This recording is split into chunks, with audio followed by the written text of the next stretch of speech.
What's up guys, hope you're having a good day. In this video we're going to be breaking down each of the main card fights taking place at UFC 279 from a betting perspective. Hopefully you're going to be able to use the information in this video to make better betting decisions and maybe even earn some extra cash. And tomorrow I've also got a bonus video dropping to my YouTube channel that I think you're going to like. It's only 10 minutes long and I'm going to be discussing a topic that I don't cover that often, so come back, check it out and let me know your thoughts on the stuff that I'm going to be discussing in that video.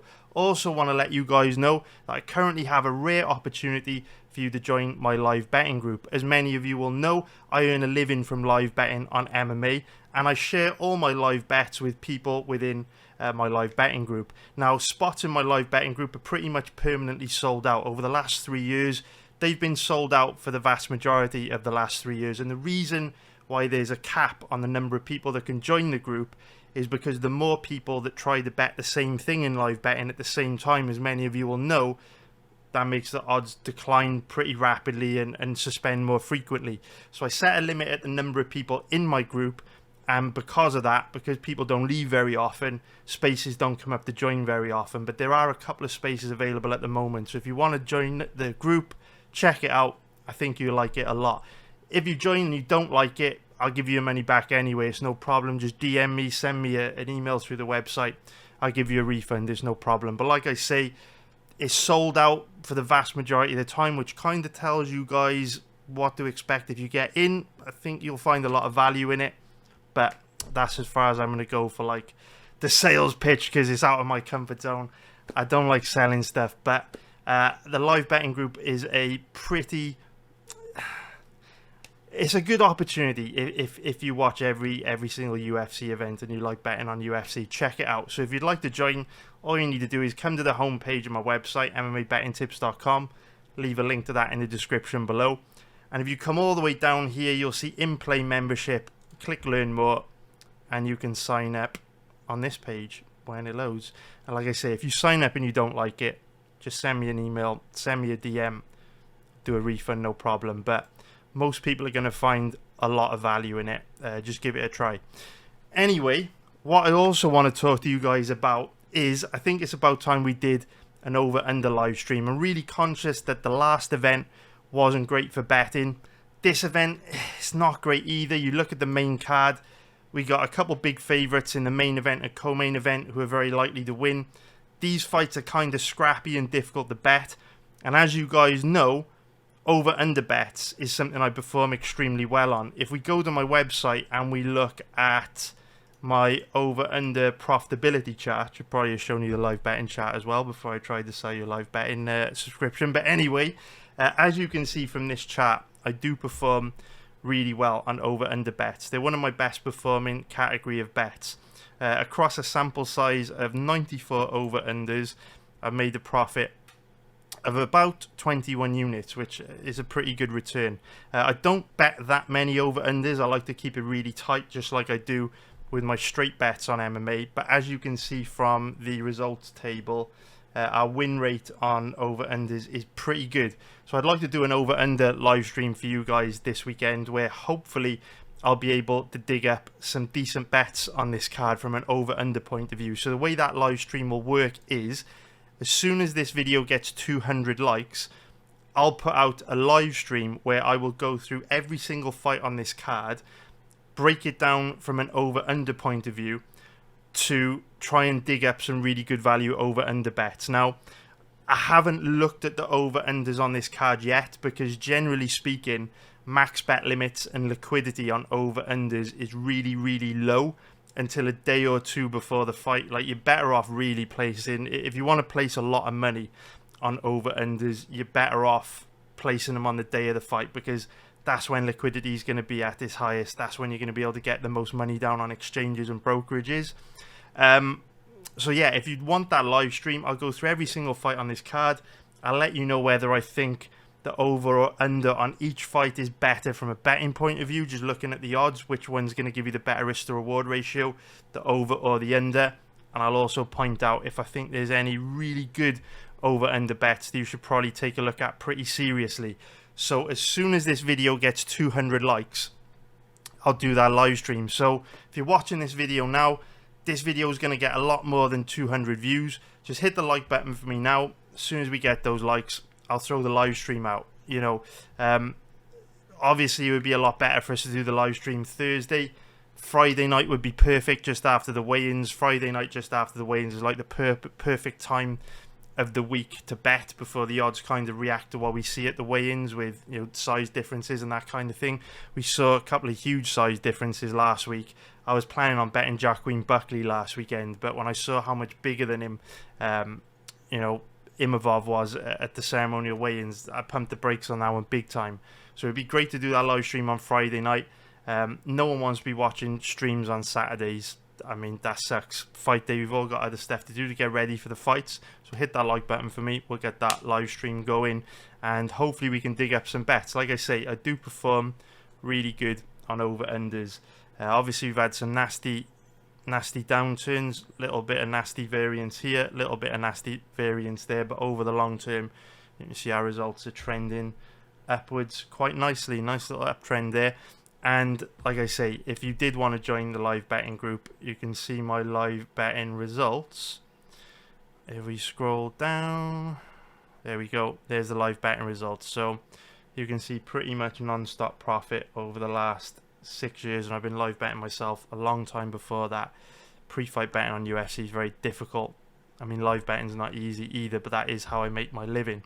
So now let's go into breaking down these fights. Before we break these down, just want to let you guys know that nothing that I say in this video is financial advice. Not a financial advisor. I'm not telling you what to do. It's really important to gamble responsibly. And if you're thinking of placing any bets this weekend or any time on UFC, it's important to do your own research. And just know that making money betting on sports is one of the most difficult things to do in the world. Even if you float around break even betting on sports, it's a massive achievement. When you go online, the way that people talk on Twitter, on Instagram, in YouTube videos, it's almost like everyone in the world is a pro gambler, right? Everyone makes money betting on sports. They make it sound easy, which can put a lot of pressure on you and mislead you into thinking this game is a lot easier than it actually is. When you see these guys on Instagram wearing fucking Gucci tracksuits with bundles of cash on their hotel table, you know, flexing with jewelry and Bentleys and Rolls Royces, they make it look very easy. But the reality is, to make money betting on sports takes an incredible amount of work. I am literally chained to my desk 6 days a week, 12, 15 hours a day. I don't leave this desk. All my week is spent researching fights, working very, very hard at what I do. It's no picnic. So it's really important to gamble responsibly and understand what it takes to make a living doing this is extremely difficult. So everything I say in this video, for entertainment purposes only. What I can tell you, and you'll probably be able to tell for yourself from the level of depth we'll be going into on these fights, what I can tell you is I've been making money betting on MMA for 15 years. Many hours of research have gone into preparing this video for all the fight footage that I've watched, and so the information I'm going to be sharing with you in this video comes from a good place, comes from a lot of experience, comes from a lot of hard work. And obviously, if you disagree with anything that I've said in this video, please go fact check it yourself and do your own research, man. I'm just basically relaying to you what I've seen in fight footage from the recent fights of all the athletes I'm going to be discussing in this video.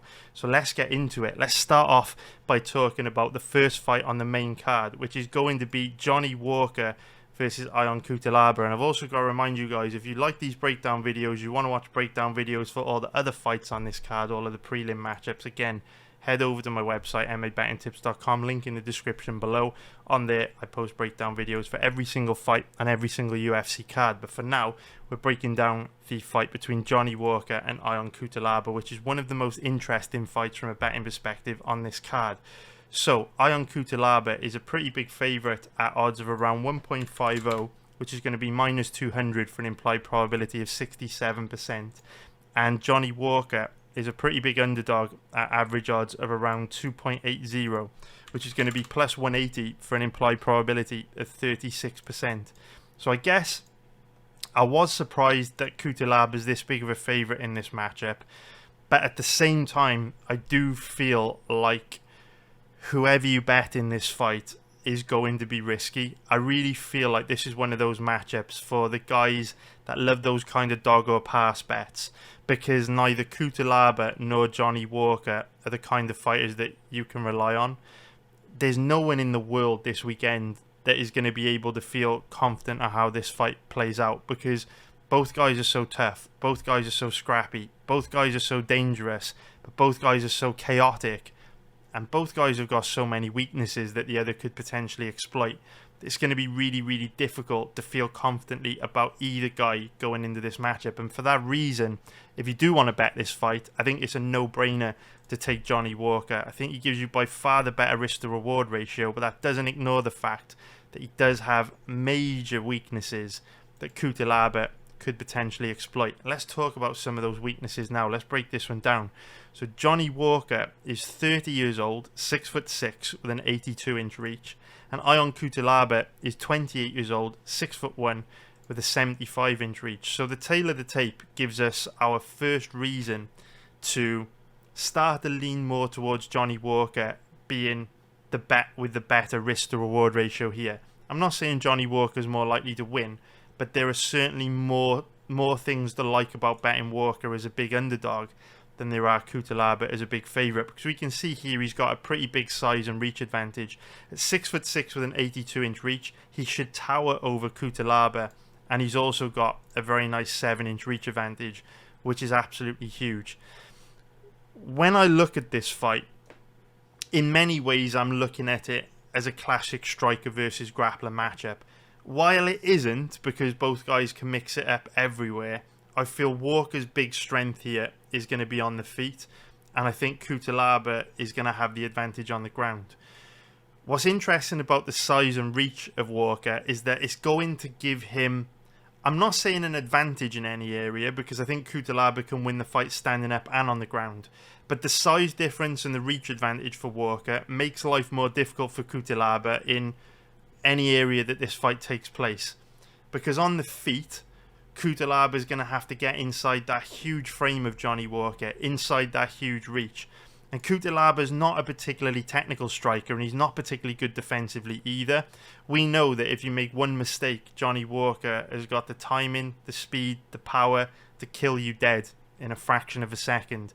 So Cutelaba's room for error here is a lot smaller than Johnny Walker's, because even though Walker's also pretty bad defensively and sloppy, just like Cutelaba is, Cutelaba's got to put himself in so much more danger to get inside that reach and land on Walker than Walker does, who can pick Cutelaba off from a range where, you know, Cutelaba's not able to counter and land because of that massive 7-inch reach advantage. So that's a big deal for Johnny Walker. Both guys are very sloppy and reckless on the feet, but that reach will make it a little bit harder for Cutelaba to get to Walker, which gives Walker, you know, more of an edge there.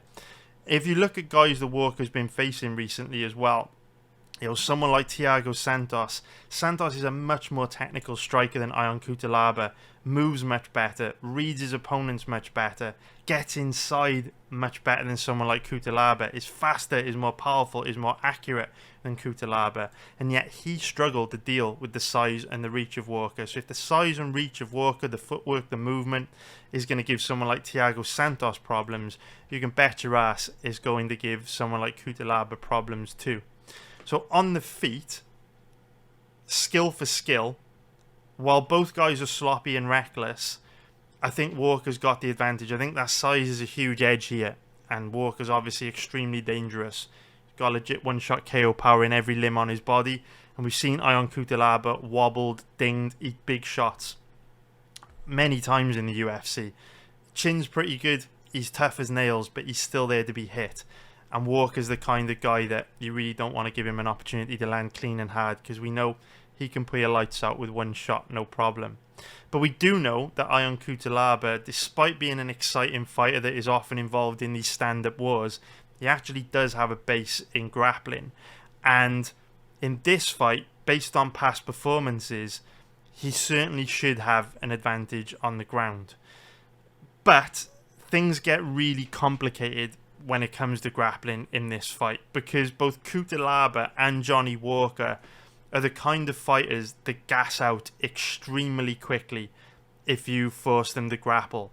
So Both Walker and Cutelaba have a tendency to slow down as fights wear on, but that process is sped up so much when they grapple. If you just make Cutelaba or Walker grapple a little bit, based on past performances, they'll gas really, really quickly. So Cutelaba's got this advantage over Johnny Walker with his grappling, but Cutelaba's offensive wrestling's not particularly great. He's a big, strong guy that can drag you to the ground, but his grappling control's not particularly good.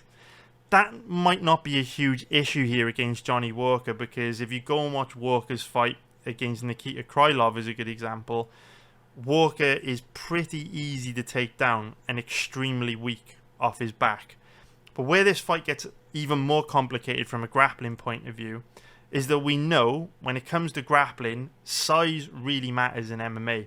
We saw a great fight last weekend which perfectly illustrated this. If you were to have researched the fight between Figlak and Farizziam last week, you'd have been absolutely shocked watching that fight at how well Ziam did in grappling exchanges, because if you would have done the fight research leading up to that, watched the footage, you would have seen that Figlak was likely to have an advantage on the ground in that matchup, and yet Ziam absolutely handled Figlak on the ground. The big part of that was the size advantage that Ziam had. It's not easy for a smaller guy to impose themselves physically on a much larger man. I know Cutelaba and Walker will be weighing in at roughly the same on Friday, but with Walker being 6'6" with an 82-inch reach, he's going to be stronger, bigger, much more physically imposing than Cutelaba by the time this fight starts.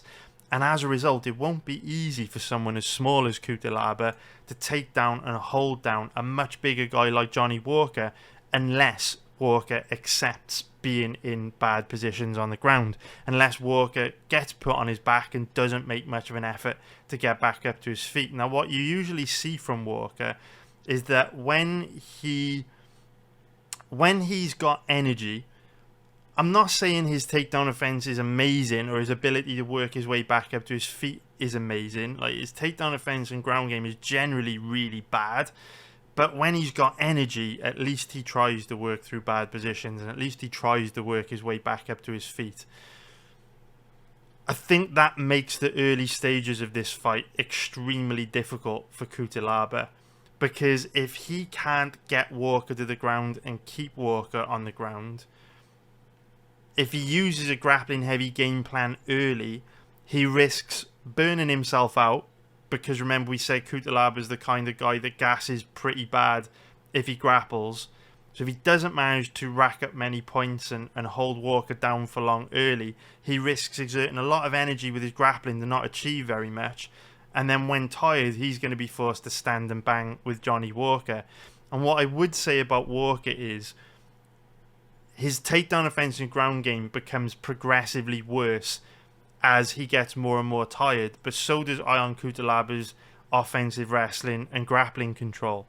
So, say both these guys start very fast like they usually do, and we get a situation where Cutelaba's too tired to take Johnny Walker down, which is kind of what we saw in the Dustin Jacoby fight, where Cutelaba had a decent amount of success with his grappling early, then burnt himself out and faded late on.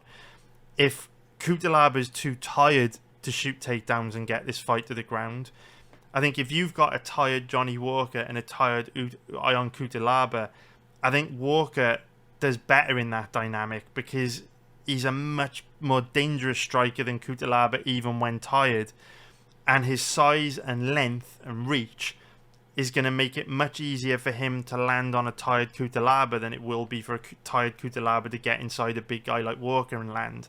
So it's a really interesting, complex matchup, this, with so many layers to it.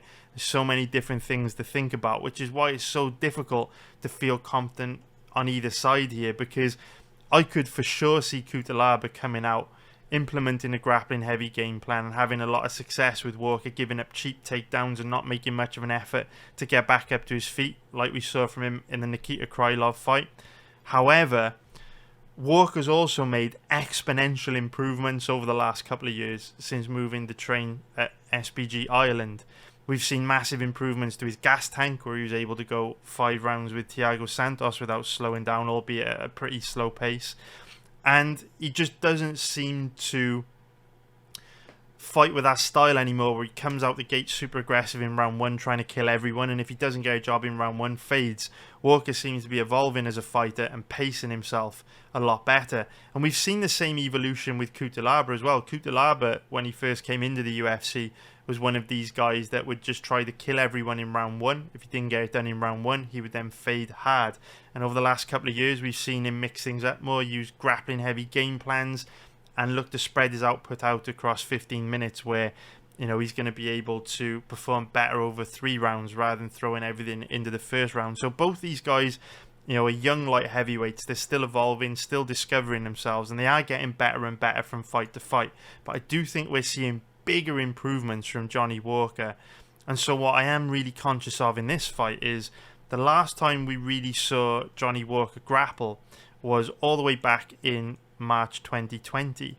That fight was almost 2 years ago now, and if you think about how much Walker's improved his fight IQ, his cardio, his pacing, his striking over the last 2 years, if he shows a similar level of improvement with his grappling, Walker's takedown offense could be a hell of a lot better now in 2022 than it was back in 2020, which could give Cutelaba absolute hell in this matchup. Because like I say, when Cutelaba's at his freshest, early in the fight, his grappling's not great, his offensive wrestling's not great, his grappling control's not great. If he gets you down, he's not able to hold guys down that easily. So now the Walker's improved his gas tank, he's improved his fight IQ, he's much bigger than Cutelaba. If he's also improved his grappling over the last 2 years, which you'd assume he would have, Walker could be a really tough fight for Cutelaba this weekend. Now, only thing preventing me from getting carried away with potential improvements to Walker's grappling is the fact that he's obviously been training at SBG Ireland. Now, SBG is not the best gym to go to if you're trying to improve your grappling. I know you've had some grapplers come out of SBG over the years, like Gallagher, obviously Cathal Pendrid. I guess Ashlyn Daly was predominantly a grappler, but SBG known more for their striking than their grappling, so I don't feel Walker's at the best gym to develop really high level grappling. Gunnar Nelson was obviously a good grappler before he got affiliated with Conor. He didn't learn his grappling skills at SBG, so don't know how much improvement we're going to see from Johnny in that department, but if we see a little bit, I mean, he could give Cutelaba absolute hell this weekend. But if you go back and watch the Nikita Krylov fight, you'll see he's got a lot of work to do because his takedown offense, ground game is extremely bad. So to wrap all this up from a betting point of view, I think both these guys have got extreme weaknesses that the other guy can exploit. And as a result, in that type of matchup, you've always got to pick the underdog. There's no way you can bet the favourite, because Cutelaba could, gas himself out, shooting takedowns in round one, and then struggle to defend himself on the feet for the rest of the fight. He could get flash KO'd early with how dangerous Johnny Walker is. If Johnny Walker's improved his grappling, perhaps he'll be able to do what Faris Ziam did to Figlak last week and use his size, strength, physicality to overpower Cutelaba, and maybe Johnny Walker could out-grapple Cutelaba. It's not impossible. We haven't seen Walker's grappling for 2 years. Who knows how it looks in the summer of 2022. Actually, probably more like autumn now if you look at the weather outside. So anyway, hope you found that breakdown useful. I'm not going to be betting this fight this weekend, but if I were, I would certainly go dog or pass here, Johnny Walker. Let me know what you think in the comments below, though. It's a very interesting matchup. A lot of fights on this card are really interesting. This one in particular is very difficult to bet in. I don't see a strong position on either side.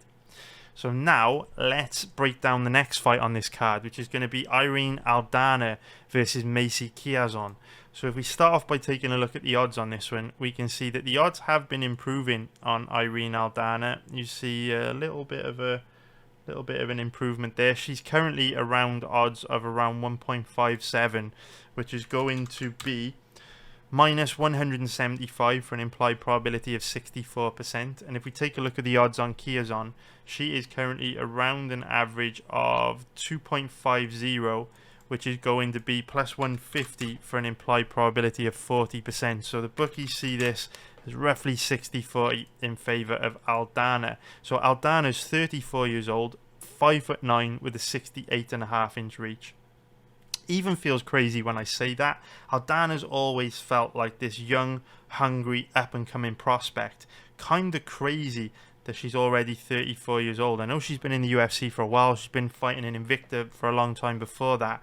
But I always feel like Aldana's young and exciting. 34 years old. She's starting to get up there in age, man. Chiasson, 31 years old, 5'11" with a 72-inch reach. So what's pretty cool about this fight is that it is two bantamweights who are two of the biggest bantamweights in the division. 5'11" is absolutely massive for a female fighter, although very rarely you have two fighters who are 5'11", two female fighters who are 5'11" on this card. Obviously, Daniel Wolf is also 5'11", who's taking on Norma Dumont. But if you think of the biggest, strongest, most physically imposing female fighters in, you know, women's MMA history, I think Cyborg's only like 5'8". I think Amanda Nunes is like 5'8" as well. So Chiasson, Aldana, they're big girls, man, and big, strong, physically imposing bantamweights. What the tail of the tape shows us is that both girls are roughly about the same age, roughly about the same size. There is a nice 3-inch reach advantage for Aldana, but I think she's going to have an advantage on the feet anyway. I don't think that reach is going to make too much of a difference. If this fight stays standing, I think we all know Chiasson is probably going to get her face boxed off. Striking is certainly not Chiasson's path to victory here. And it is a classic striker versus grappler matchup. We know that Aldana has got a very heavy boxing-based style of fighting, whereas Chiasson, even though she has started to stand and strike more over the last few years, she started life as a grappler, and grappling is definitely her strong suit. Grappling is her primary path to victory here. I think she needs to use her grappling. If she doesn't, I think she's going to get outstruck pretty comfortably by Aldana. But it is difficult to know exactly what to expect from Aldana in this fight, because if we take a look at her record, we haven't had a good look at her in a pretty long time now. If we bring up Google and we type in Irene Aldana foot injury, we can see that if we bring this article up from MMA Junkie, Irene Aldana actually broke her foot 2 days before she fought Holly Holm. So it's difficult for us to use that Holly Holm fight to assess Aldana's strengths and weaknesses, because there's no way she would have been anywhere near at her best fighting with a broken foot. That would have severely impacted her performance, and not in a good way. So if you look at Aldana's record, the Kunitskaya fight doesn't tell us very much. It ended in just over 4 minutes. She had a broken foot against Holly Holm. The Ketlin Vieira fight doesn't tell us a lot. Again, it ended, around 5 minutes into the fight. Vanessa Mello, I believe, took the fight on short notice, and Aldana had a huge size advantage over Mello. And so you really got to go all the way back to July 2019 to get a good look at Irene Aldana in her fight that went the distance against Raquel Pennington. So we haven't had a really good look at Aldana for 3 years, which is kind of crazy because she's been active. But by the nature of the way those fights over the last 3 years have played out, they don't tell us a lot about where Aldana's at in 2022 at this stage in her career. She's been fighting for a long time. She's got almost 20 pro fights. I'm sure that before that she was doing some kind of combat sports, martial arts training. So at 34 years old, is she going to start to decline? It's pretty old for a female fighter. Or will she have made huge improvements over the last 3 years that we haven't seen because of the way that her fights have played out? It's difficult to say. But because of, the fact that we haven't had a good look at her since 2019, all we can really do is talk about Irene Aldana's strengths and weaknesses from fights that took place a very long time ago, which makes the probability of us assessing her overall skill set potentially less accurate, or likely less accurate, because we're assessing Aldana based on information that is, quite out of date now. 3 years is a long time. Fighters are on a continuous journey of self-improvement, and Aldana could have changed a lot in that time. But based on Aldana's fight from 2019 against Raquel Pennington and all her other fights, what we do know is that she's an extremely good boxer that moves very well. She's got a brilliant jab. Everything that she does is from behind the jab. She's got big power for a female fighter. Big, legit one-shot KO power. She's very athletic as well. Like most Mexican fighters, she's also got a never-ending gas tank and can fight at a really high pace for 3 rounds, no problem. And while she is certainly a more technical striker than Macy Chiasson and will likely win the fight relatively comfortable if it stays on the feet, I think one huge advantage that Irene Aldana has in this matchup over Chiasson is her gas tank, because in some of Chiasson's recent fights against Raquel Pennington and Marion Renault in particular, Chiasson did slow down as the fight wore on, which is something that is relatively a new thing with Chiasson. You know, when Chiasson first came into the UFC and when she was competing on The Ultimate Fighter, her gas tank looked really, really good. I don't know what's happened to Chiasson. It's almost like she's lost her way a little bit. She used to be a very strong grappler with a really good gas tank. Her grappling's not as effective now, not as physically imposing. Her grappling control's not as good. And her gas tank's also not as good. So that's going to be an area where Aldana will have a huge advantage, because Aldana's the type of fighter that can get in your face and sprint for 15 minutes non-stop. And I really think Aldana can break Chiasson with that pressure and outwork her in a similar way that Raquel Pennington did. Now, I know Chiasson took that fight under weird circumstances. It was at featherweight. Chiasson missed weight for that fight. I think it was short notice as well. It's not ideal circumstances for Chiasson, but that doesn't explain why she also slowed down a lot in the 3rd round against Marion Renault. And obviously, Aldana is a lot bigger, a lot stronger, a lot more athletic, and a much better striker than Renault. So if Chiasson's running into trouble against someone like Marion Renault, someone like Irene Aldana is potentially going to be able to cause her huge problems. But, like we said, this is a classic striker versus grappler matchup. And while Macy Chiasson's offensive wrestling, grappling control hasn't looked as good in recent years as it did earlier in her UFC career, she's still a much better technically skilled grappler than Irene Aldana is. We know that Aldana's Achilles heel since she was competing in Invicta has always been her takedown defense and ground game. Her takedown defense isn't terrible, her ground game isn't terrible either, but it's also not good. You can get her to the ground, and if you can put her on her back, she is pretty weak off her back. So Chiasson is going to have a pretty big advantage on the ground against Aldana. The question is if Chiasson is going to have the energy, the physicality, the athleticism to compete with Aldana and drag Aldana to the ground and keep her on the ground. Because one thing with Chiasson is that she does shoot a lot of takedowns pretty high up above her opponent's hips, which isn't ideal because someone like Aldana's got pretty good balance and they're pretty strong in the upper body. If you want to take someone like Aldana down, you've usually got to get in very deep on the legs and hips and upset her balance that way, which is not something that Macy Chiasson is particularly good at, probably because she's so long and tall. She struggles to get down really low and deep in on her opponent's legs and hips. So Chiasson will have the advantage on the ground here, but it won't be easy for her to use her grappling because of how strong and scrambly Aldana can be. On top of that, we've also got to bear in mind that grappling takes a lot of energy. Aldana, even though she's primarily a striker, she can still grapple hard for 15 minutes. She's got a great gas tank. The same can't be said for Chiasson. So again, similar to Ion Cutelaba, we could see Chiasson have a lot of success with her grappling early on, but there's a very real risk that she'll burn herself out pretty quickly, especially if Irene Aldana can make her work very hard for takedowns and is also able to pop back up to her feet pretty quickly and force Chiasson to exert energy to repeatedly take her down. Someone like Chiasson is in a weird position where she either has to go balls to the wall, committing tons of energy to take Aldana down and try and hold her down, or she holds back, tries to conserve energy, paces herself in a way that means she's going to use her grappling strategically and pick her spots to try and use her grappling to steal rounds, but then she runs the risk of giving Aldana a lot of time to inflict a lot of damage on the feet and outstrike her by an irrecoverable margin. It's a tricky spot for Chiasson to be in. It's not an easy fight for Chiasson, and the odds reflect that. However, I was looking at this fight from a betting point of view. Chiasson is potentially, I'm not sure actually on this one.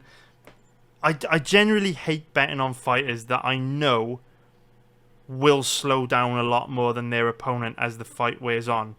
I just hate that. I'd much prefer to bet on a fighter that can perform to their full potential for 15 minutes than a fighter that I know has got a limited battery and that charge is going to go down as the fight wears on. No matter what happens in this matchup, I'm confident that Aldana is going to show up and be able to give her best for 15 minutes. I don't feel the same about Macy Chiasson. So while I don't like the odds on Aldana for a few reasons, I'm not sure I would bet Chiasson here either. I'm not betting this fight. I don't see a strong position on either side because of the way the odds are. But you know what? If you really do want to bet this fight, I would probably go with Irene Aldana. But I'll tell you why I'm not betting Aldana. There's two big reasons why I'm not betting Aldana in this matchup. The first reason being, I don't think her fight IQ is very good.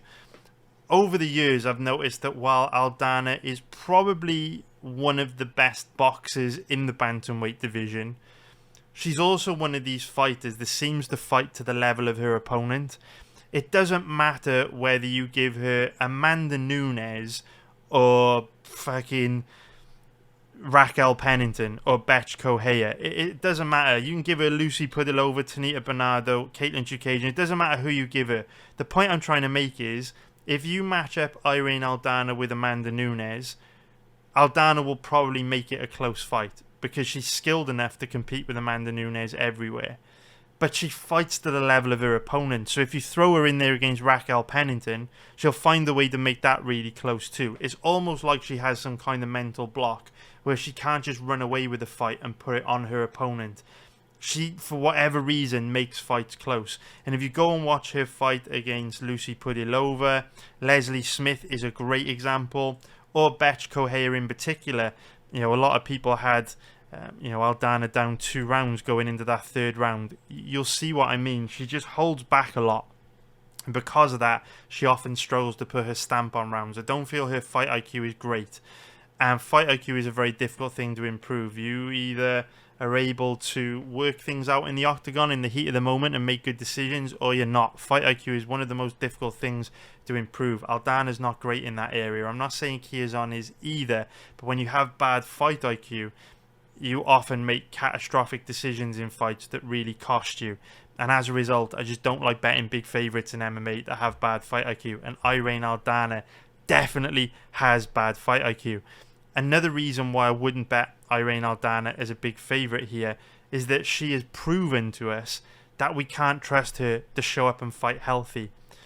Her fight against Holly Holm, we know that she broke her foot 2 days before the Holly Holm fight. So while I do commend Aldana for being an absolute fucking warrior and still showing up and fighting, from a betting perspective, it makes her completely unreliable because we know that she is the type of fighter that will refuse to pull out of a fight no matter what condition she's in. You know, trying to beat another professional athlete with a broken foot is virtually impossible. So if she refused to pull out of the Holly Holm fight with a broken foot, I mean, she could be coming into this Chiasson fight with any number of injuries that we don't know about that could have a significant impact on her performance. And fighting with a broken foot against Holly Holm isn't the first time that Irene Aldana has done this. For all you OGs that have been watching MMA for a few years now, you'll remember that all the way back in 2015, when Alexa Grasso and Irene Aldana were the poster girls for Invicta FC, and they were the hottest new things on the block, Invicta FC fast-tracked Irene Aldana into a title shot against Tonya Evinger, and Evinger was in her late 30s. You know, Aldana had been brutally knocking people out in her fights before that, and Aldana was really hyped up and, you know, put into this title shot, and everyone thought she was going to go in there and smoke Evinger. But turns out that for whatever reason, Aldana decided to compete sick. I think she got the flu or something the day or so before the fight. Went into that Evinger matchup, literally gassed out within a few minutes, which is really unlike her because her gas tank's one of her biggest strengths, and looked absolutely awful in the fight. So that's 2 instances now where we've seen Aldana compete where she probably should have pulled out, both the Evinger fight and the Holly Holm fight. So if you look at her odds, with it being around 1.57 minus 175 for an implied probability of 64%, I mean, you know, at those odds, she's not a particularly strong position anyway. Throw into the mix the fact that she could be fighting with any number of injuries or illnesses, and it's very risky. But this is probably one of those fights where I would take the favourite if you want to bet this fight. I don't like Chiasson enough to go dog or pass here because how much Chiasson slows down as the fight wears on. But it's another complex fight, so let me know what you think in the comments below. It's an interesting matchup. I'd love to get your thoughts on it. Let me know what you think, and obviously if you want the over-under live stream this weekend, also do me a favour and hit the like button below. I'd really appreciate that. Now let's break down another interesting fight on this card between Daniel Rodriguez and Kevin Holland. So if we start off by taking a look at the odds on this matchup, we can see that Kevin Holland is going to be the favourite. Where is he? Where is he? There he is, at the top. So Kevin Holland is the favourite at average odds of around 1.50, which is minus 200 for an implied probability of 67%. And if we take a look at the odds on Mr. Rodriguez, he's around an average of 2.70, which is going to be plus 170 for an implied probability of 37%. So Daniel Rodriguez is 35 years old, 6'1" with a 74-inch reach, and Kevin Holland, 29 years old, 6'3" with an 81-inch reach. And of course, this fight is taking place at a 180-pound catch weight, so not in neither the welterweight nor the middleweight division that both guys have jumped around between. But I actually think 180 pounds may be the sweet spot for both these guys, and they both might actually look better than ever competing, you know, in this, can't call it a weight class, but might look better than ever competing at this weight, because Rodriguez is likely one of these guys that is probably too big for a welterweight. You know, 6'1" with a 74-inch reach, he's pretty big, but then with a wingspan like that, he'd potentially be a bit too small for middleweight. And when you look at Holland with his long, lean, lanky frame, potentially, you know, too small, not strong enough to compete against these big, strong, bullish middleweights like Vettori, Whitaker, etc. But then at 6'3" with an 81-inch reach, he's absolutely massive and potentially too big to compete at welterweight. So we could see both these guys at their very best this weekend. The tail of the tape gives us, you know, a few things to talk about. Obviously, Rodriguez is 6 years older than Kevin Holland. But I don't think that's going to have any massive impact on this fight. I think Rodriguez is still a fighter that is improving. I think his performance against Kevin Lee showed that, where he showed really good game plan strategy to, you know, grind out a decision against a tough opponent in Kevin Lee. And obviously Holland at 29 years old should still be making big improvements from fight to fight. But we can see that Kevin Holland is, you know, a bit taller than Rodriguez and also has an 87-inch reach advantage, which is certainly going to help Holland, coupled with the way that he fights long, coupled with his footwork, his movement, his elusiveness. It's obviously going to make it a lot more difficult for Rodriguez to get inside that reach and land. Holland knows how to use his reach, and as a result, it's going to be tricky for Rodriguez to get inside and land clean, hard shots on Holland. So, interesting matchup this. Let's break it down. Let's start off with the grappling side of things. Now, if you go back and watch footage on Holland and Rodriguez, the grappling is for sure the Achilles heel of both these fighters. They both have pretty bad takedown defense. They're also pretty weak off their back.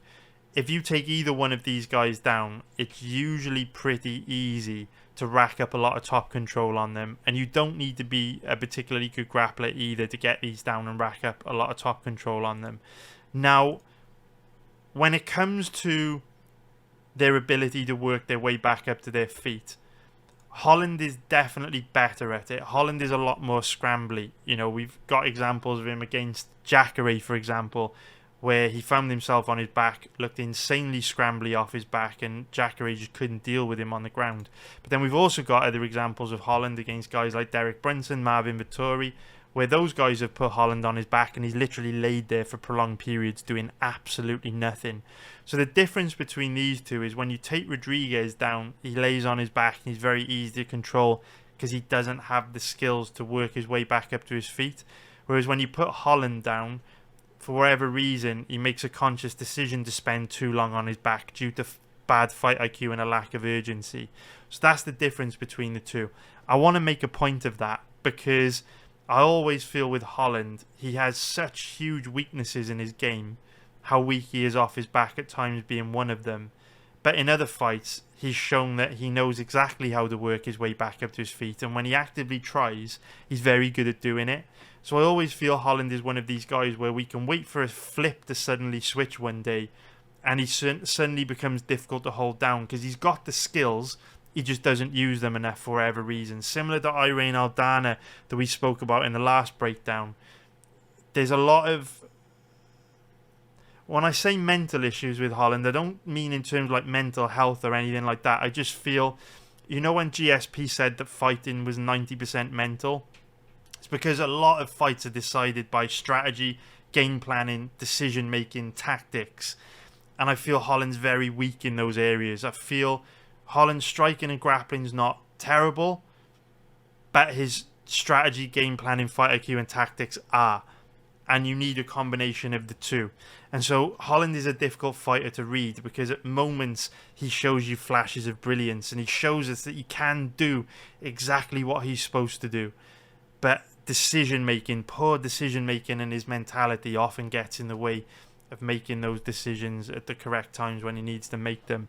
But this is an interesting fight because I think if you look at these two, even though they are both primarily strikers, and you'd expect this to be a stand-up fight, I wouldn't be surprised if one of these guys tries to flip the script on the other and uses a grappling-heavy game plan to try and make life easy for themselves. Because if I'm Kevin Holland and I'm looking at Daniel Rodriguez this weekend, or if I'm Daniel Rodriguez and I'm looking at Kevin Holland, and if I'm either one of these guys and I'm trying to formulate a game plan and a strategy which could work pretty well, give me a good chance of winning, I would for sure look at incorporating some grappling. I mean, why wouldn't you?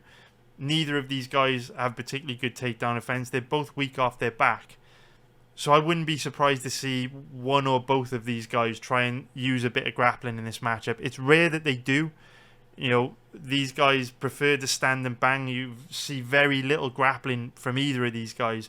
But with it being a big fight, you know, on the main card of a huge pay-per-view, it's a big opportunity, you know, for the winner of this fight to really advance their career and boost their profile. If ever we were going to see either one of these gentlemen use a grappling game plan, I think this would be the fight, because they both going to know what's at stake, and the path to victory for both of them is a lot more dangerous on the feet because of the challenges presented to them by their opponent. You know, I don't see this being a fight that either one of these guys dominates if it stays on the feet. I think it's likely to be competitive. Now, obviously, both these guys are primarily strikers, and so logic tells us it is more likely that this one stays standing. But both of them have very, very different styles of striking. Daniel Rodriguez is a guy that stands in a traditional boxing stance. He's a southpaw. He likes to take control of the center of the octagon, walk his opponents down, and use a boxing-heavy game plan to chip away at his opponents. Daniel Rodriguez likes to use the jab and fight from behind the jab and use that jab to set up his power left hand. Kevin Holland, on the other hand, is a guy that likes to stay very light on his feet, use his length, use his movement, use his athleticism to bounce around on the outside and pick people off with blitzing attacks and long-rangey strikes. Kevin Holland's style of striking is predominantly kicks-based. So I know Kevin Holland has got some impressive KOs on his record, and he's built a reputation for being an exciting, dynamic striker, which he is. But his boxing isn't great. If you actually look at Holland's past fights, he's not that accurate with his boxing. His boxing defense isn't great either. You'll often catch him with his chin up high and exposed, hands down low. And he's just not that accurate with his hands. His kicking game is a lot more effective. He's got brilliant leg kicks, body kicks, head kicks, real fluidity with his kicks, fast, impactful kicks. But I do think Rodriguez has got the advantage when it comes to boxing here. Now, where this fight gets tricky for Rodriguez from a striking point of view is that he's much slower and much more flat-footed than Holland. Holland is very good at using his length, using his footwork, using his athleticism to make himself a moving target. And remember, Holland has got a nice 7-inch reach advantage coming in here. Rodriguez is the kind of guy that likes to plod forward, pumping the jab and using the jab, like I say, to set you up for his power left hand. But that's going to be extremely difficult to do against someone like Holland. As soon as he feels that jab, he's going to be circling away and backing up from the power left hand. Rodriguez isn't particularly good at covering the distance quickly, and I think you're going to need to cover the distance quickly to get inside and land impactful shots on Holland. So I think from that perspective, Rodriguez is going to struggle. And we've seen Rodriguez struggle against a similar style of striker to Kevin Holland in the past. If you go back and watch Daniel Rodriguez's fight against Nicholas Dalby, you'll see that he really struggled to impose himself in kickboxing range because he was struggling to get inside the lengthy kicking game of Dalby. Dalby's not a particularly good boxer either. Dalby has got a predominantly kick-based style of striking, similar to Kevin Holland. And Dalby was able to chip away at Rodriguez from a safe distance from behind his kicking game and outstrike Rodriguez. I'm not going to say comfortably because it was a close fight, but he certainly gave Rodriguez problems on the feet. Now, Holland is a better boxer than Dalby, hits harder than Dalby, throws a much more diverse range of strikes than Dalby, is faster, more accurate, moves better, and is overall just a lot trickier and a lot better at reading his opponents. So if Rodriguez struggled against a kick-based striker like Dalby, common sense tells us he's probably going to struggle real bad against a much better kick-based striker like Kevin Holland. And for that reason, it's very, very difficult for me to show interest in betting Daniel Rodriguez this weekend. Now, if you look at everything that we've just said and bring this full circle and sum this one up from a betting point of view, again, unfortunately, got to be realistic and accept that there isn't a strong position on either side here. If you look at Daniel Rodriguez, he never uses grappling heavy game plans, so it's unlikely that he'll use a grappling heavy game plan here. And even if he did, we've seen what Kevin Holland did to Jacare off his back, and with Rodriguez being a pretty low level grappler, training with guys like Joe Schilling that aren't going to help him improve in that area, even if Rodriguez were to come in with a grappling heavy game plan here, if Holland shows up motivated, willing to fight like he did against Jacare, he could give Rodriguez absolute hell on the ground. I don't feel confident about that path to victory for Rodriguez. We've also seen Rodriguez struggle against the kicks-based striker in Dalby. And like I say, Holland is a far better kicks-based striker than Dalby is. So again, it's very, very difficult to feel confident in Rodriguez here. On the flip side, like I always say, you've got to let the odds do the work for you. If you take a look at the odds on Kevin Holland, he's around about a 1.50 minus 200 favourite, carrying an implied probability of 67%. And like I said with Irene Aldana, it's very difficult for me to trust fighters with my money who we know for a fact have bad fight IQ, bad game planning, bad strategy, bad decision making. You go back and watch his fights against Marvin Vettori and Derek Brunson. At times he showed flashes of brilliance. At times he showed he was difficult to take down, difficult to hold down. We've seen how scrambly he is off his back against Jacare. We know that Kevin Holland has got the ability to fight his way back up to his feet when he wants to, but he makes a conscious decision not to. Again, like with Irene Aldana, it's almost like at times he fights to the level of his opponent, and he just doesn't have the mentality to fight to his full potential, make good decisions, and stick to a successful game plan and strategy that gives him the best chance of winning. I can't bet fighters at big favourite odds that have bad fight IQ, and unfortunately, bad fight IQ has defined Kevin Holland's career. So while I love the guy, he's an amazing character, a genuinely good person, fun to watch, and this sport is a hell of a lot better with Kevin Holland in it. I've got to let the odds do the work for me here, and in this odds range, I just don't think you're getting a good deal. Another very tricky fight to bet from a betting perspective, but maybe we can find some over-unders on this card. If you want me to do an over-under live stream this weekend, hit the like button below. If we get 200 likes, I get that live stream popping straight away. Let's try and get those likes pretty fast as well, man. Let's not do the live stream on fight day.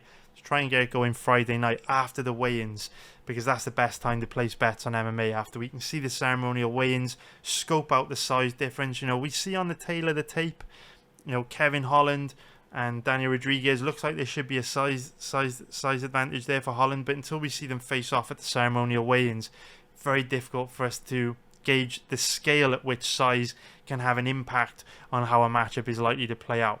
Speaking of size differences, we've got a size difference to discuss on this next one between Jingliang and Tony Ferguson. So we start off by taking a look at the odds on this one. We can see that Jingliang is one of the biggest favourites on the card at average odds of around 1.33, which is minus 303 for an implied probability of 75%. If we take a look at the odds on his opponent, Tony Ferguson, he's around an average of 3.40, which is going to be plus 240 for an implied probability of 29%. So Jingliang is 34 years old, 6 foot tall with a 72-inch reach, and Tony Ferguson, 38 years old, 5 foot 11 with a 76.5-inch reach. And X factors are likely to have a massive impact on how this fight is scheduled to play out. So if we look at the tail of the tape on this one, Jingliang is 4 years younger than Tony Ferguson, which of course doesn't sound like a lot, but we know at the stage that these fighters are in their careers, that 4-year age gap is huge, because at 34 years old, Jingliang is right in his prime for a welterweight. He's at his absolute best now, athletically, probably emotionally, he's much more balanced as a human being at that age, mid-30s.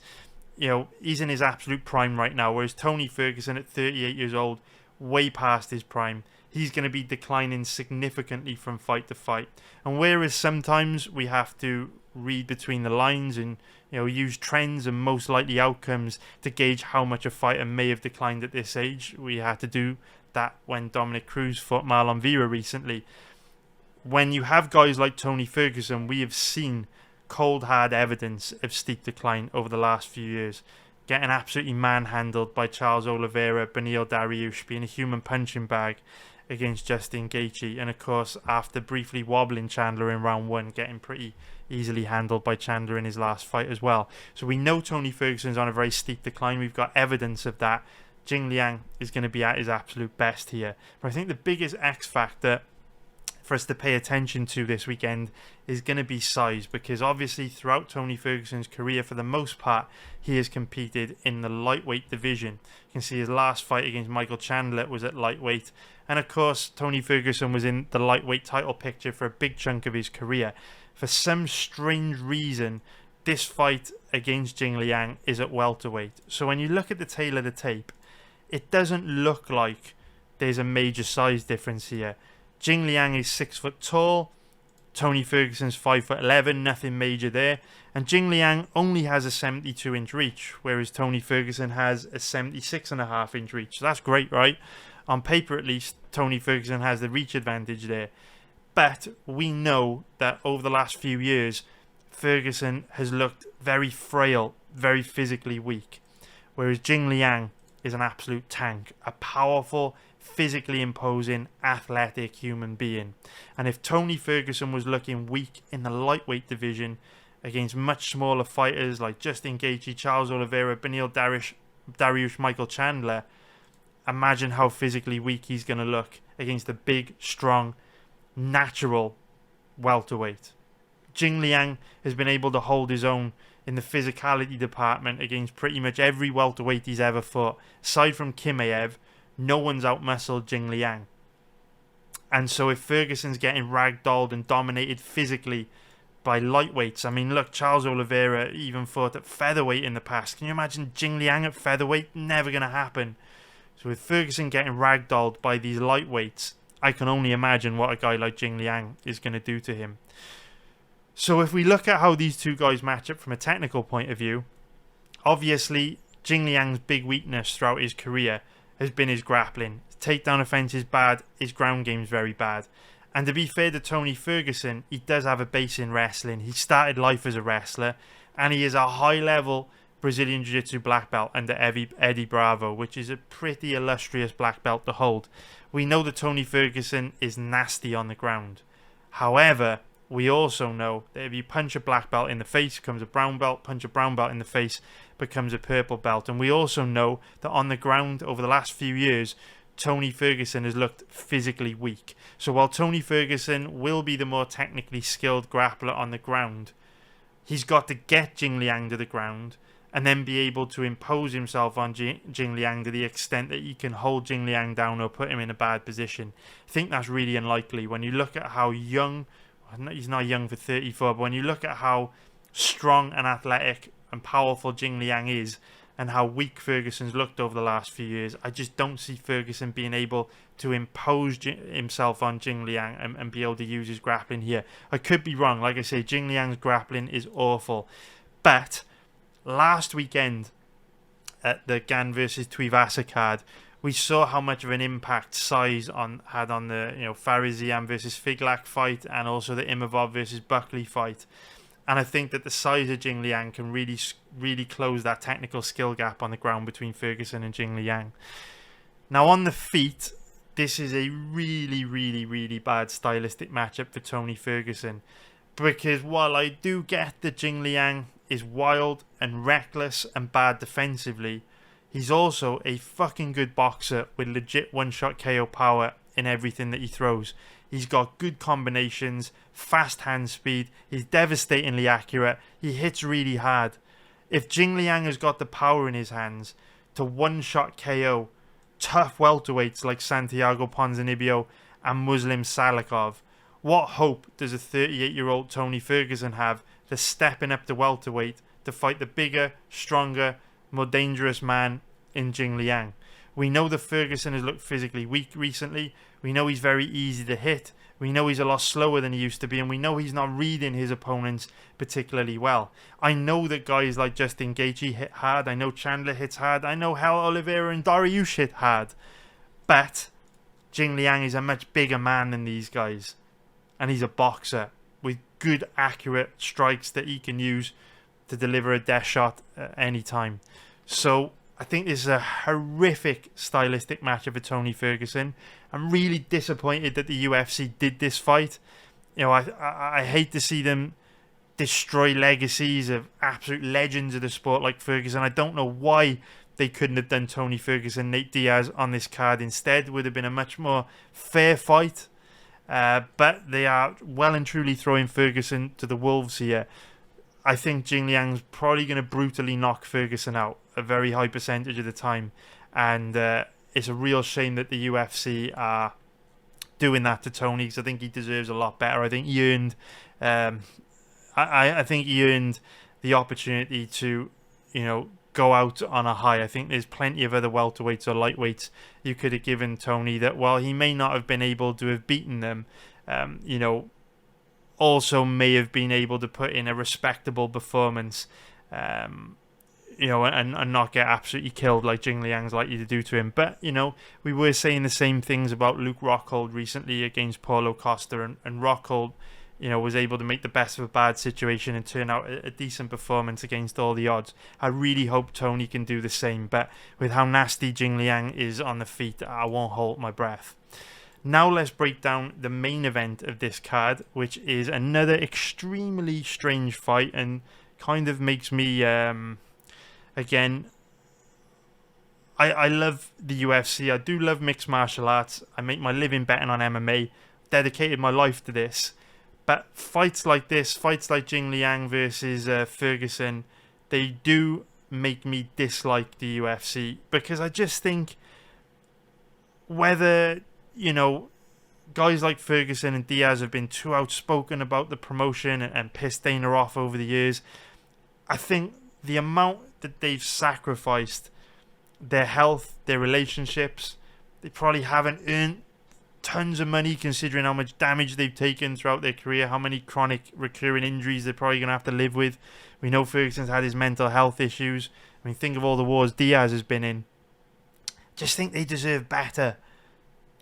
Why are the UFC throwing Nate Diaz in there against, a guy in Chimaev that has the potential to be the greatest fighter of all time? Since Chimaev first researched this guy all the way back in 2020 when he made his debut against John Phillips, even back then I was saying, look, I know he hasn't fought anyone, but this guy's got the potential to be the greatest fighter of all time. He moves in a way on the ground like nothing I've ever seen. We've seen amazing grapplers in MMA. You know, guys like Damian Maia, Khabib Nurmagomedov, George St. Pierre, Daniel Cormier. You know, these are all phenomenal wrestlers. Kamaru Usman. But I've never seen someone that moves on the ground like Chimaev. He's always 5 steps ahead of his opponent. He's terrifying. Why are we giving Nate Diaz Chimaev? I mean, not only is Diaz a fucking lightweight, you know, like, I know he has fought a few times at welterweight, for Edwards at welterweight, for Conor at welterweight, but really it was just 2 lightweights agreeing not to cut weight. Diaz isn't, you know, a big guy. He's not a big, strong, physically imposing dude. I mean, if you look at the difference in physicality between Nate Diaz and guys like Leon Edwards or Kamaru Usman or Shavkat Rakhmonov or fucking Khamzat Chimaev, you know, physicality has a huge impact on how fights play out. And while Diaz may have the wingspan of a welterweight, he certainly doesn't have the physicality. Chimaev has an abundance of physicality, athleticism, power. Should probably be competing at middleweight. He's absolutely huge for the division. And I just think the UFC are doing Diaz dirty here, throwing him to the wolves. And I'm not here for it, man. I'm not going to enjoy this fight.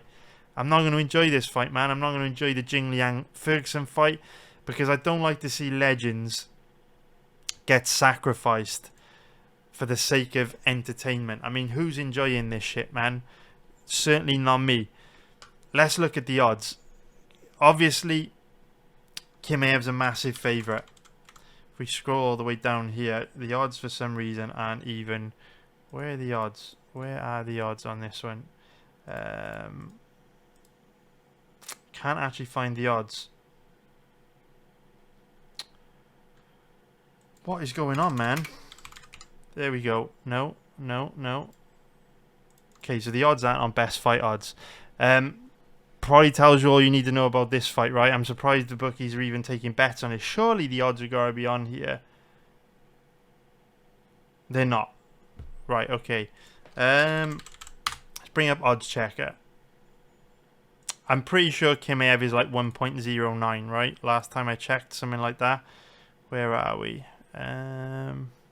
Sorry about this, guys. Don't see too many situations where the odds for a fight aren't on best fight odds. So if we look at the odds, Chimaev is around an average of, say, 1 to 10, which is about 1.10. So if we pop that into the implied probability calculator, yeah, 1.10 minus 1,000 for an implied probability of 91%, which tells you all you need to know about Diaz's chances of winning this one. Jesus fucking Christ. So Chimaev is 28 years old, 6'2" with a 75-inch reach, and Diaz, 37 years old, 6 foot tall with a 76-inch reach. So this breakdown is pretty much going to be a rerun of everything that I've just said about the Jingliang versus obviously Tony Ferguson breakdown. If we look at the age of both these guys, Chimaev, 28 years old, young, hungry, in his prime, going to be making huge improvements from fight to fight. He's got a great team behind him, trains with some of the best fighters in the world. Iron sharpens iron, and Chimaev over the next 3, 4, 5 years is likely to look a lot better every time we see him. So the version of Chimaev we're going to get on Saturday night is probably going to be the best version of Chimaev we've ever seen. He's going to be improving at a massive rate after having only 11 pro fights at the age of 28. He's 6'2" with a 75-inch reach. He's fucking huge. Diaz, on the other hand, 37 years old, tail end of his career. We know Father Time's undefeated. He's had treble the number of fights that Chimaev has had.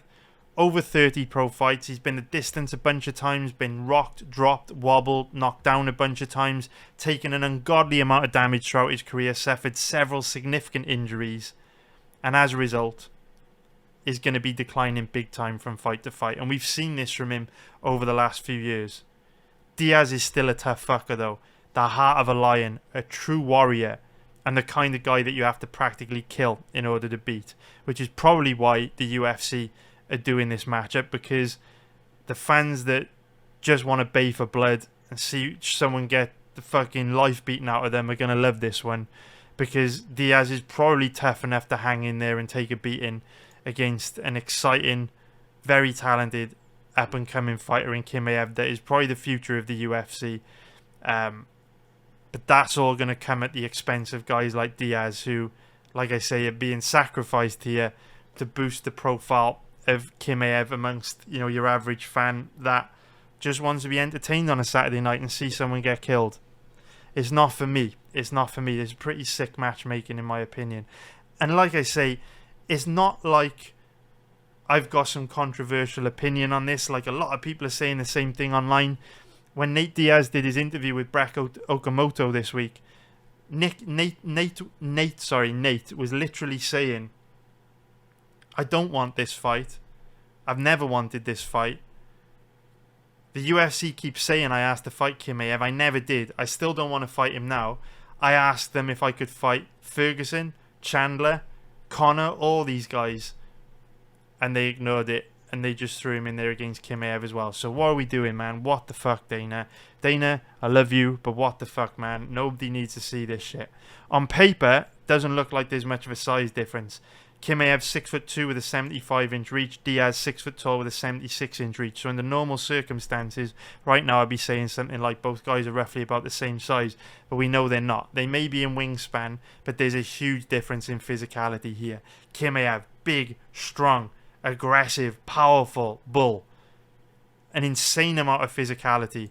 Nate Diaz, 37 years old, physically weak, very undersized for welterweight, small, lacks athleticism, slow, bad defensively, easy to hit. Not a good situation for Diaz. So, obviously when it comes to grappling, you could literally blindfold Chimaev, tie both hands behind his back, and he would still beat Nate Diaz in a grappling contest. Chimaev is one of the greatest grapplers I've seen in the history of MMA. The guy is unbelievable. I don't care if he hasn't fought anyone. He's unbelievable. I've never seen anyone move on the ground like this. He's always 5 steps ahead of his opponent. Always does everything correctly at the optimum time to do it. He's got crushing physicality to his grappling, amazing offensive wrestling. Technically, he's a fucking god on the ground. We know that while Nate Diaz does, I guess, have a base in Brazilian Jiu-Jitsu. I mean, BJJ or boxing, what came first, chicken or the egg? We know that Diaz, one of his bases is Brazilian Jiu-Jitsu, but we also know that Diaz has always been kind of weak off his back and has also lacked physicality on the ground throughout his entire career. Nate relies a lot more on technique when it comes to his grappling, and someone as big and strong as Chimaev are going to be able to neutralize that technique with physicality. Chimaev is going to be able to overwhelm Diaz on the ground with his strength, and I just see Diaz get absolutely bludgeoned if Chimaev decides to come into this fight with a grappling heavy game plan. Like I say, the worst part about this fight for me is that Diaz is tough enough and skilled enough to probably defend himself for a while, which I don't like because he's probably going to take tons of damage and get very, very badly hurt, because he's going to try and hang in there, and Chimaev is an absolute fucking savage that can inflict a lot of damage no matter where this fight takes place. Now, when it comes to striking, while Diaz is probably the better boxer, again, Diaz has never been one of these guys that hurts guys too much on the feet. Diaz is one of these guys that instead breaks people down with volume. You know, we saw that in the Conor fight, right? Early on, Diaz is getting lit up, taking tons of damage, but hangs in there, keeps chipping away at Conor with volume strikes, and eventually Conor wears down, becomes too tired to defend himself, and then Diaz takes over. The problem with Chimaev is that he's much bigger, much stronger, much more physically imposing than Conor is, much better gas tank, and because he's so much bigger than Conor, he also hits a lot harder. Even if he's not as, technically skilled, not as fast, he's a big guy. We've seen him death shot Gerald Meerschaert, hurt Gilbert Burns on the feet. And I just think that Diaz isn't going to have the power in his hands to hurt Chimaev. We've seen in Chimaev's last fight against Burns that he's a tough fucker. Burns hits hard. He dropped Chimaev. He's dropped Kamaru Usman. We've seen Burns knock out plenty of guys up until this point in his career. The fact that Chimaev could take clean, hard shots from Burns makes me feel like he's going to be able to just walk down Diaz and just put it on him on the feet. I know that Diaz did wobble Leon Edwards, but this one might be a bridge too far because of how much of a dog Chimaev is. Now, if you look at Chimaev, he is an interesting character because we know he is an absolutely elite grappler, as good as it gets when it comes to grappling. But despite having elite grappling and having an easy path to victory over Gilbert Burns in his last fight with grappling, he chose to stand and bang with Gilbert Burns. Now, some people may say he did that because Burns is a very high-level Brazilian Jiu-Jitsu black belt, and Chimaev didn't want to risk getting caught in something crazy on the ground. But I think that's rubbish. I don't think that's true at all. We saw Chimaev take Burns down and out-grappling pretty easily in the first round of that fight.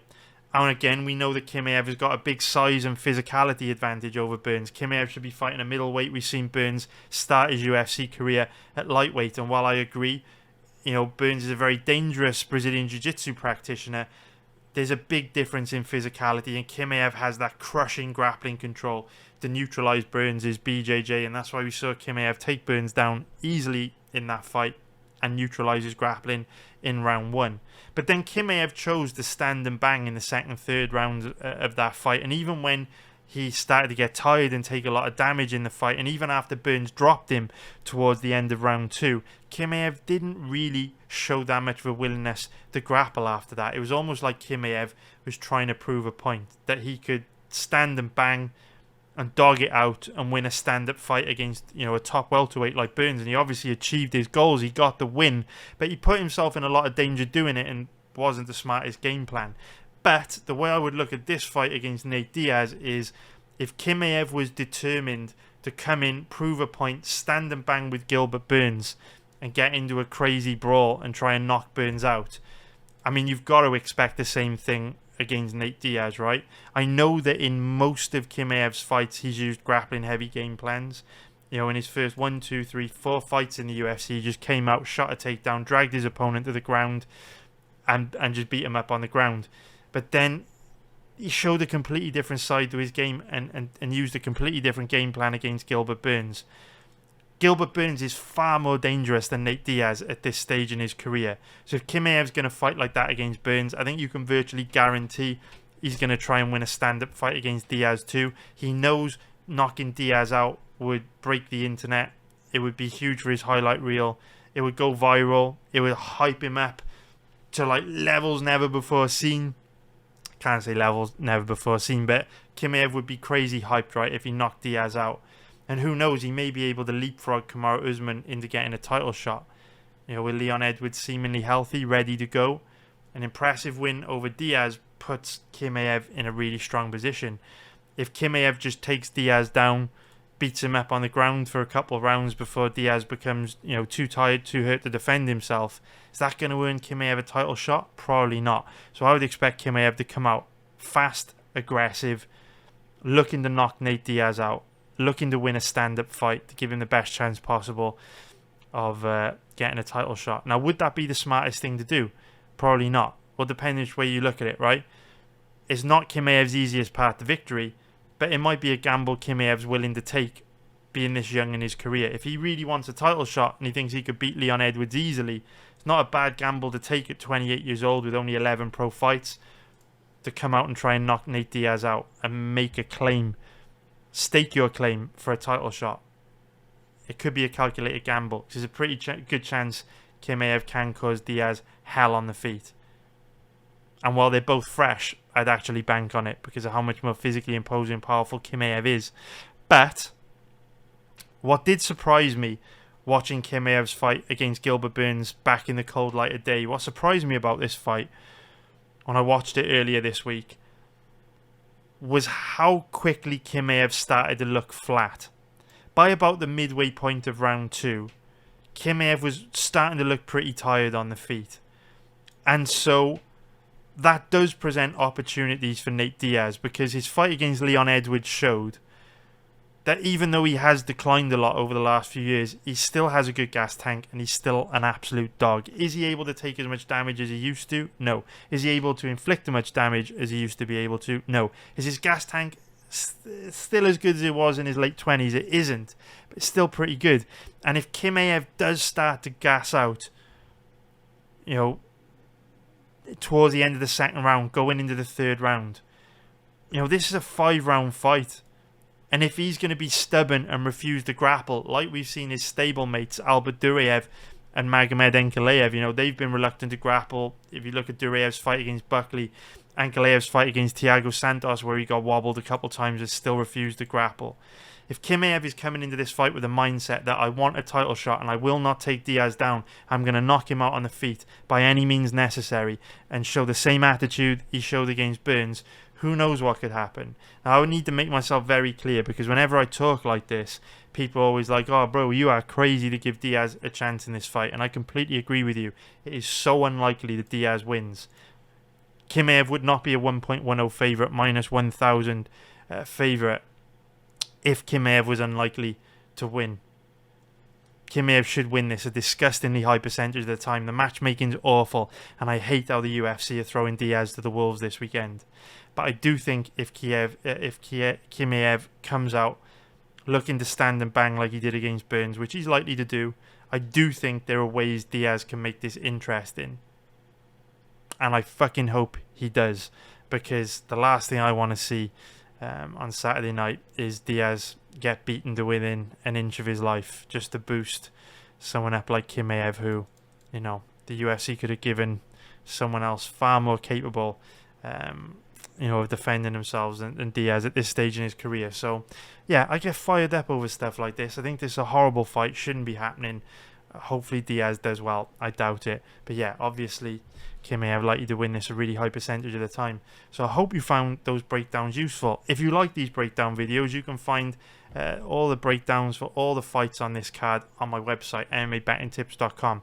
On this website, I post breakdown videos for every single fight on every single UFC card. You can also gain access to the VIP chat room. I'm in there, 8-10 hours a day. You can talk to me about betting UFC, betting other sports, betting strategies, anything you want. I'm in there all the time, as well as other members of our community, and you'll also find a wide range of bets on my website. Pretty much all of them are profitable over a long period of time. I think you'll like it. Check it out. Remember, there are spaces available at the moment for my live betting group, and if you join that, I think you get a lot of value from it. I think you will like it a lot, and if you don't, send me a message. I'll refund you. It's no problem. On top of that, what else have we got? Over under live stream coming this week. If you want the over under live stream, hit the like button below. As soon as we get 200 likes, I'll be rolling that live stream out. We'll have a lot of fun breaking all these fights down again from an over under point of view, which adds a completely different dimension to these fights. We look at them in a completely different way from a betting perspective. And also tomorrow I'll be dropping a bonus video, 10-minute long video on my YouTube channel, where I talk about a topic that's very close to the heart, something I'm very passionate about. So don't forget to check that out as well. That'll be dropping tomorrow. And leave a comment below. Let me know what you think of these breakdowns. Subscribe if you haven't already. Thank you very much for watching this video and taking time out your day to go through these fights with me. Nice one, guys. Take care. Hope you win loads of money this weekend. I'll see you all soon. Bye.